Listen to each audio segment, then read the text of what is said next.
If you were a gamer in the 80s or early 90s, you almost definitely played Talisman, and you almost definitely had a strong opinion about it.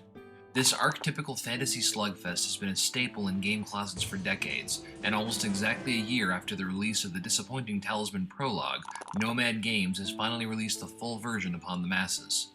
Will you dice with death?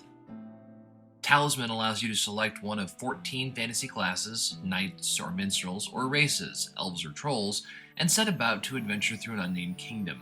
Each character has a different set of starting stats divided among strength, how hard you hit stuff, craft, magical strength, lives, hit points, fate, rerolls, and gold. Each turn, you will roll a d6 and move that many spaces either left or right. You begin in the outermost of the 3 ranged tracks of the kingdom and can move in either direction.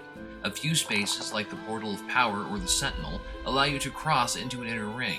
Unless your travels take you by one of these spaces, you may move only in a straight line in either direction. While some spaces contain specific instructions, these are found in an info window beneath the board, most will instruct you to draw one or more adventure cards. Adventure cards contain the various treasures, monsters, followers, events, and other encounters that will color your trip around the board. Each type of card plays a little differently, but according to consistent rules. Combat is handled simply by having you and your opponent, a creature from the adventure deck or another player, rolling a d6 and adding the appropriate stat. High beats low, and a tie results in a standoff with no clear winner. Monsters which you fight to a standoff will remain in the space to encounter other players. Each player may have up to 4 items, weapons, armors, treasure, or other miscellaneous artifacts, until they have a follower that allows more. They may have an unlimited number of followers. Defeating a monster in combat lets you keep the card as a trophy, and you can trade in 7 strength or craft worth of trophies to increase your corresponding stat by 1. Players may also receive spells.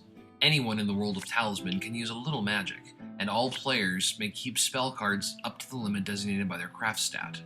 Spells can be pulled up in the info window at the bottom, and can be cast any time the rules of that spell would allow it. Spells can also be queued, and if queued, they will be automatically cast the next time it would be possible to do so. Additionally, whenever players interact with one another, each player has a brief window to cast a spell that might affect the outcome of the interaction. Usually, when you run out of lives, you start over with a new character. All this changes once someone fights their way to the Crown of Command in the center of the board. Once there, 2 things happen. First, if a character dies, that player is out of the game for good.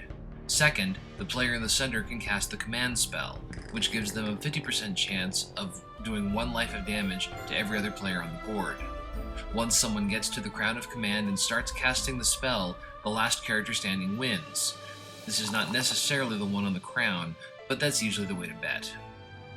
It has been said that Talisman is one of the most overproduced beer and pretzel games in existence, and Nomad has gone to great lengths to maintain that atmosphere. Addressing one of our key criticisms of Talisman Prologue, Nomad has recreated the plastic minis of the physical board game, but has opted here for a fully painted look, both helping to distinguish which piece is which, and adding a bit of flair to the overall proceedings. A tutorial exists in the form of pop-up messages that appear the first time you encounter a given bit of the game's mechanics or interface. There's no real interactivity, but as this is one of the more straightforward games in the genre, there really isn't a need of any.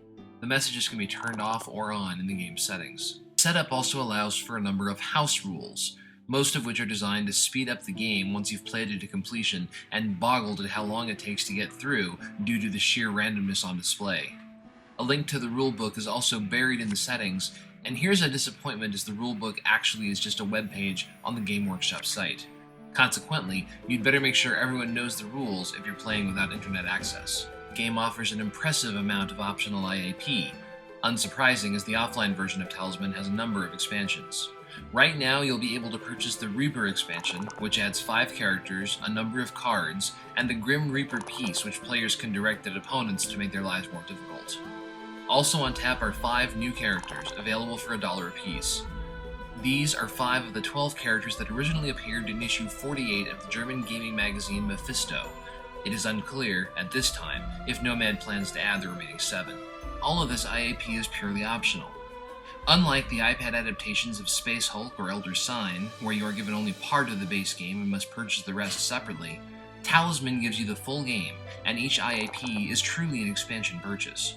It's also worth noting that issue 48 of Mephisto can be challenging to find at this point, so for many gamers, this represents an economical way to add a game element they might not otherwise see. You can also purchase runestones, cards that grant some benefits such as stat boosts or immunity to some forms of damage or calamity. A full set of these costs $2, and they can also be earned by leveling up through playing the game. Each player may have up to 3 runestones active at the beginning of the game. Completionists should note that buying all IAP will add another $12 to the cost of the game, and more is promised in the future. The app supports 1 to 4 players, any of which can be human or AI locally, though we're still not sure why you'd want to play this game solo. Multiplayer is possible via Game Center, but is limited to real-time challenges only, something that can be difficult to pull off given the length of play due to the random nature of the game. Nomad decided that the ability to cast spells in response to player actions makes asynchronous gameplay too difficult to implement. While we see the viewpoint, we would point to both Lords of Waterdeep and Nightfall as excellent examples of apps that manage to deal with this issue in asynchronous play.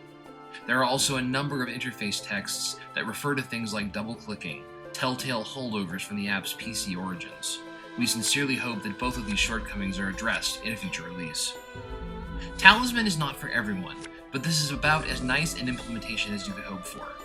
With a perfectly fair cost structure and a flair for visual presentation, it's a safe bet that many old-school gamers will while away many hours with this stumble down memory lane. We just hope that Nomad can clear up the interface issues and find a way to add asynchronous play, both of which would go a long way toward ensuring longevity for this title on the platform.